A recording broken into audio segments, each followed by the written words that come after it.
phone. I'm sitting from PhoneDoc.com, and this is the Samsung Seek from Boost Mobile. It is a messaging phone. Now, if you're wondering, wait a minute, Samsung Seek, didn't you guys already do a review on that? We did. We did a review of the Samsung Seek from Sprint, but this is the Boost Mobile version. Maybe exactly the same, maybe a little different. That's what we're here to find out. So it's a messaging phone. It has a full slide-out QWERTY keyboard, also has a 1.3 megapixel camera, 3.5 millimeter headphone jack, and a couple of other features. So we're going to do a quick unboxing, and then I'll come back in a couple of days or a week with a review. So Samsung Seek, Boost Mobile. I'm Sydney from PhoneDoc.com. Let's go check it out. So this is the Samsung Seek from Boost Mobile, Sprint's prepaid service, and obviously there are going to be a lot of similarities between this and the Sprint version of the Seek, but there may be a few custom apps or different things like that.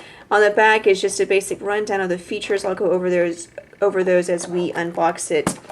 And it's already been opened, probably just to be activated, but this will be an unboxing, don't worry. So take the phone out, and there it is. So you see the screen here, it's a 2.6-inch QVGA touchscreen display with a physical keyboard, and you do have a camera that doesn't have a flash or anything like that. It is a 1.3 megapixels, so kind of a little puny, but again, this is basically a budget phone, and so basically what we're looking for is just a good keyboard, good messaging phone. Otherwise, in the box, you do get your charger, and it's a standard micro USB charger, I believe. Yes, micro USB.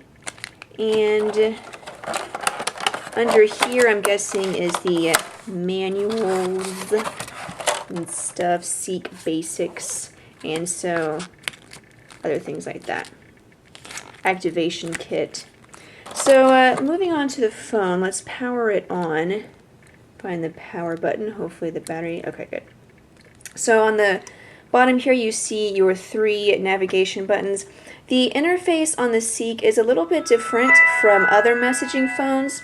So this is the back button, and this is the home button, and then this is not necessarily, call or end. It's mostly just the phone function button, and so that's kind of one of the things that you'll have to get used to.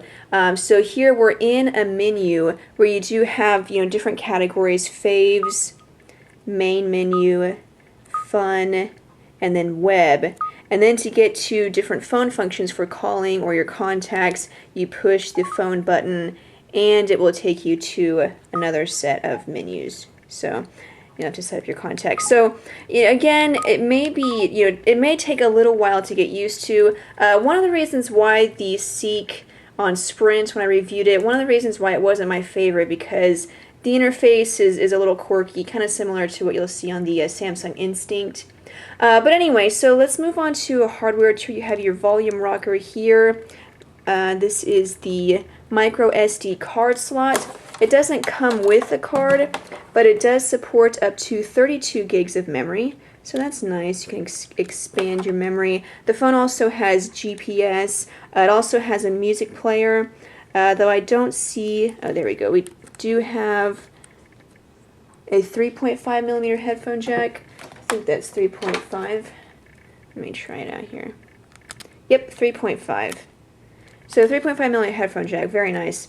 And then on the right side you have your dedicated camera key, micro USB charging port, and then the power button as well as the screen lock and unlock button.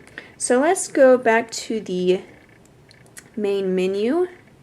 And we'll go to messaging, and we'll test out the keyboard and just get a first look at that. Messaging, new message.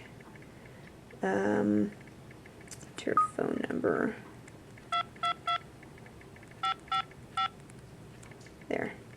Obviously not a full number, but gets the job done. So we'll type out, oops, the quick brown.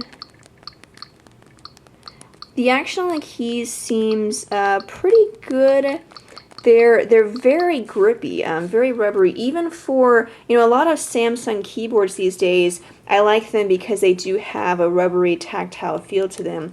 But this one is even more grippy, so that's definitely nice. I did notice on the backspace, it kind of seemed like there's a double click there, so that may be a problem, may not. Let me type a little bit more over the lazy. Yeah, so definitely a nice typing experience. And again, I'm going to point out that it's great that the space bar is in its own row.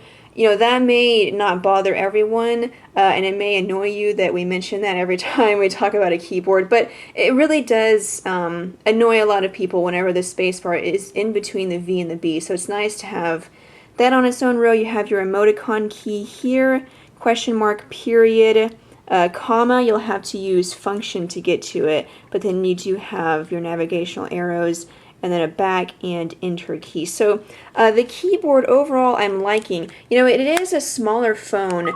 Even for a messaging phone, it is quite small, and so that's going to, go back into whenever you're in the keyboard is a little bit smaller. But overall, it's not too bad. I like it. It might not have the best camera, but it's a great phone, great messaging phone, especially for, being on a prepaid carrier where sometimes you don't have the greatest phone options. It's nice to have one that is fairly decent. It may not be up to par with other messaging phones or other phones that you're going to pay a lot more money for, out of your pocket and per month. It may not be up to par with those, but it still seems like a pretty great phone. We'll look through just a couple of other features here. You have My Stuff, voicemail, navigation. It does have GPS navigation. Pictures, again, for that 1.3 megapixel camera. Music player. You do have Facebook and MySpace apps there. And then news and weather. These are all going to be, going to use data, and so you'll have to pay extra for that. But overall, I think it's a great option for being on a prepaid carrier.